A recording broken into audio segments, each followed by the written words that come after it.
Hi there folks. So I'd just like to talk a little bit about the notation that I use for strumming and for writing songs down. So the system I use uses what's called rhythm slashes, which is a slight variation on standard music notation, really designed solely at showing you rhythms and timings. Okay, so how long do you play a note for? Now for us on the ukulele, we're really concerned with not so much the single notes and is a note an F or a G sharp. We really want to know what chords we're playing, and then we need to know how to play that chord. So how long does that chord last? So we need to talk a little bit about timing and how music works in terms of time. So firstly then, all the songs I'll be showing you for this beginner's course will be in what we call 4/4 or common time. Common time because it's so common, okay? So 99% of popular music is in 4/4. Now what that means for us then is that when we're playing a song, when we're trying to count along, we're counting in groups of 4. We're counting 1, 2, 3, 4. 1, 2, 3, 4. Now that beat, that pulse runs through the entire song, and most of the time that doesn't speed up or slow down. We want that to be steady throughout, and every member of the band or the orchestra is thinking about that pulse and locking in with that. So to play music well, you need to be able to do that as well, okay? You need to at least be able to count to 4 to play decent music, okay? So 1, 2, 3, 4.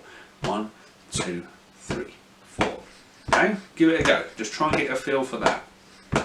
Okay, it's not 1, 2, 3, 4 or 1, 2, 3, 4. Okay, it's steady, always even. 1, 2, 3, 4.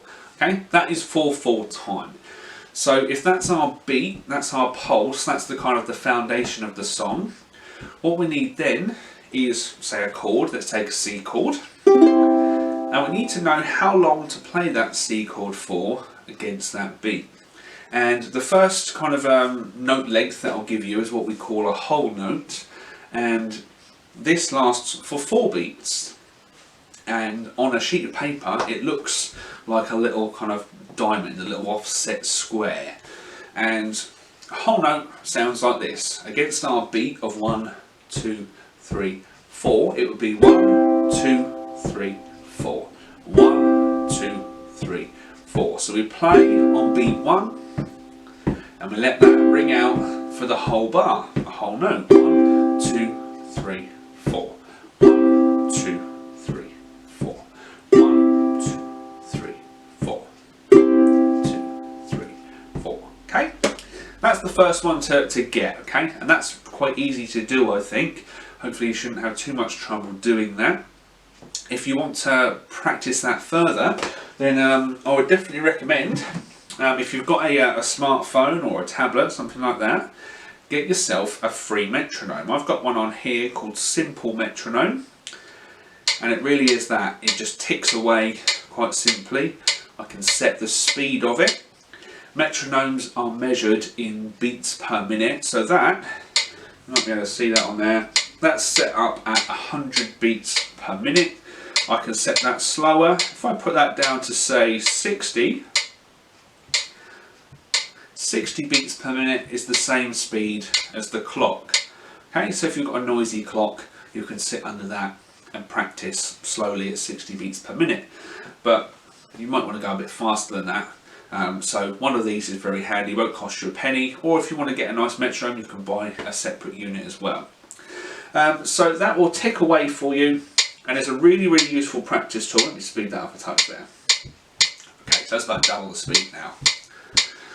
Really, really useful to practice with one of these, not just for your note values, so doing like 1, 2, 3, 4, 1, 2, 3, 4. This is also really useful for practicing your chords as well.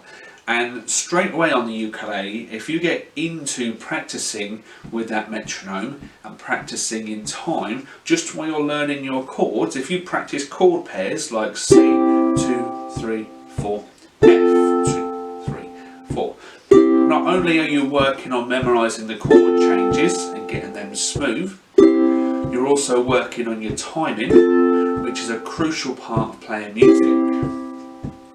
And before long, you won't even have to have that metronome ticking anymore. You'll just start to develop your own natural sense of time and rhythm, okay?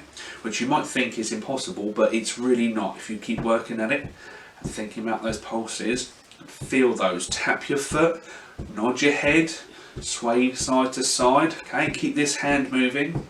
A physical tie or connection like that to the beat is really, really good. And will kind of maximise your feeling for that beat, okay? So try and internalise that pulse. So we had a go at whole notes, but not everything lasts for one bar at a time. 1, 2, 3, 4. 1, 2, 3, 4. We've got shorter note lengths as well. So let's try half notes. Half notes look like that little offset square, that little diamondy shape, but now with a stem or a tail coming off of it. And they last for 2 beats, half notes, half as long as the whole. A whole note lasted 4 beats, half note lasts for 2. 1, 2, 3, 4. 1, 2, 3, 4. 1, 2, 3, 4. Notice I'm muting the strings there so you don't hear anything on beats 3 and 4. In a whole note, we played on beat 1, but we let it ring out. 1, 2, 3, 4. You can hear it ringing out all the way to the end. A half note, 1, 2, and then silence for 3, 4. That means then that actually there's room in our bar to fit 2 half notes in. 1, 2, 3, 4. 1, 2, 3, 4. 1, 2, 3, 4. They fall on 1 and 3. Give it a go with me. 1, 2, 3, 4. 1, 2, 3, 4. 1, 2, 3, 4. Okay, good. So wholes, halves, quarters is next, and quarter note strumming I think is a really important step to get on the ukulele, and it's where I try and get my beginners to strum to start with, okay? Once you've kind of got a grip on timing and strumming a simple strum like this next one I'm going to show you, and you're comfortable moving those chords around, then I think you're ready to kind of let this right hand flail a bit more. But it's no good having loads of fancy stuff going on over here if it's not in time and you've not got a grasp on rhythm. So quarter note strumming then, it's going to be 4 strums in the bar, 1 strum on every beat. So it would be like this: 1, 2, 3, 4. 1, 2, 3, 4. 1, 2, 3, 4. 1, 2, 3, 4. 1, 2, 3, 4. Okay, those are quarter notes. They just look like a little slash, like a little forward slash with a tail coming off of them. And that is the most important strum for beginners to get, I think, because it keeps you locked in with that pulse. And if you can do that and change your chords, keep that in time and smooth, then you're onto a winner. Okay? So try out just some chord pairs, now counting that beat or getting a metronome to tick for you, and think about working towards 4 strums on every chord, and then out onto the next chord without any gaps in there, okay? It's not 1, 2, 3, 4. Oh, hang on a minute whilst I change my chord. 1, 2, 3, 4. Oh, now I've got to change back. Oh, G7, that's a difficult one. Where is it on the chord sheet? Oh, 1, 2, 3, 4. That's useless, okay? We have to serve that beat. We have to do 1, 2, 3, 4. 1, 2, 3, 4. 1, 2, 3, 4. 1, 2, 3, 4. Okay? That's how it's done. So practice counting out those beats, practice timing, get your foot tapping, get your head nodding, get that physical connection to the pulse, and you'll be ready to start strumming along to some songs.